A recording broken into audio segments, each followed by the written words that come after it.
The Brave Boy and the Flood. Ravi was a 12-year-old boy who lived in a small village in Bengal, India. His village, Sundarpur, was surrounded by green fields and tall coconut trees. A wide river, the Damodar, flowed beside it, providing water for farming and fishing. Life in Sundarpur was peaceful. The villagers were simple people who worked in the fields, took care of their cattle, and enjoyed festivals together. However, during the monsoon season, the village faced a great danger: floods. Every year, heavy rains made the river swell, and sometimes, the water spilled into the village.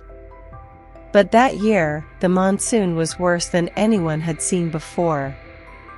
It rained continuously for a week, and the Damodar River overflowed with great force. The flood arrives. One evening, dark clouds covered the sky, and the rain poured down heavily. The wind howled, shaking the huts made of mud and straw. Ravi sat inside his house with his parents and his 8-year-old sister, Meena. His father, Ramesh, was a hard-working farmer, and his mother, Geeta, was a loving housewife. The family had finished their dinner when they heard loud voices outside. Ravi's father opened the door, and a group of villagers stood there, their faces filled with fear. "The river is rising fast.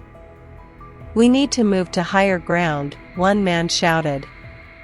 Ravi ran outside and saw water rushing through the narrow lanes of the village. It had already covered the lower parts of many houses. People were carrying their children, pots, and whatever they could save. Cattle were being led to safety, and some villagers were already climbing onto the roofs of stronger houses.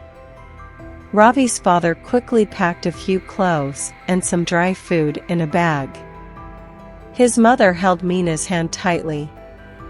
"We must leave before it's too late," said Ramesh. Just as they were about to step out, they heard a desperate cry for help. A neighbor in trouble. Their neighbor, an old woman named Kamla, lived alone in a small hut. She was nearly 70 and had trouble walking. Ravi turned his head and saw that her house was already surrounded by water. The weak walls of the hut were shaking, and the door was half open. "Kamla Dadi is trapped inside," Ravi shouted. The villagers hesitated. The floodwater was deep and moving fast. If anyone tried to swim across, they could be swept away. Ravi's father held his arm. "It's too dangerous, Ravi. We can't risk our lives." But Ravi couldn't just stand there and watch. He had always respected Kamla Dadi. She often gave him sweets and told him stories about her childhood. He couldn't leave her behind. He quickly looked around and found a strong rope hanging near a tree. An idea flashed in his mind. He grabbed the rope and tied one end around the thick trunk of a mango tree. A daring rescue. "Ravi, stop," his mother cried, but he didn't listen. Holding the rope tightly, he stepped into the water.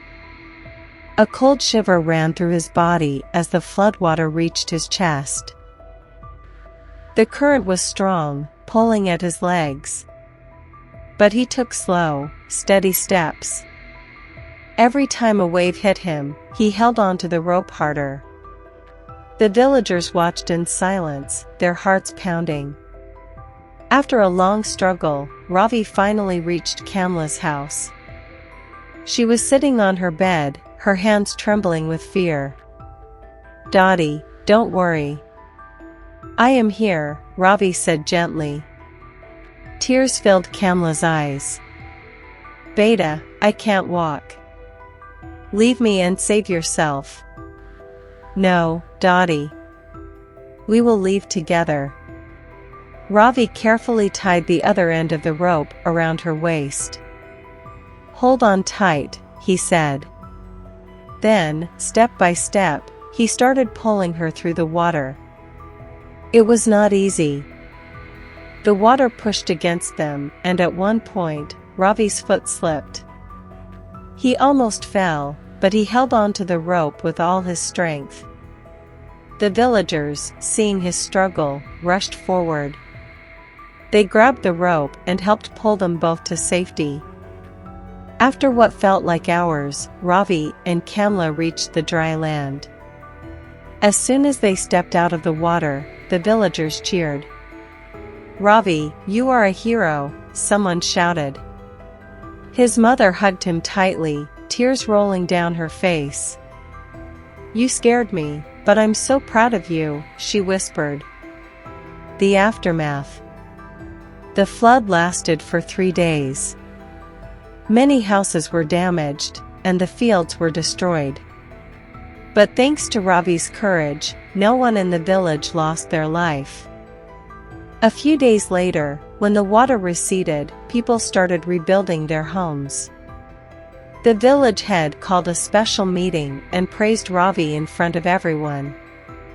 "This young boy has shown us the true meaning of bravery. He risked his own life to save another. We all should learn from him," he said. A local newspaper wrote about Ravi's act of courage, and soon, his story spread to nearby villages. But Ravi didn't care about fame. He was just happy that Kamla was safe. That day, the people of Sundarpur learned a valuable lesson: not all heroes wear capes. Some are just ordinary boys with big hearts. And so, Ravi's name was remembered for years, as the boy who risked everything to save a life. The end. For more story, please subscribe our channel. If you want to share your story by email, given in the description,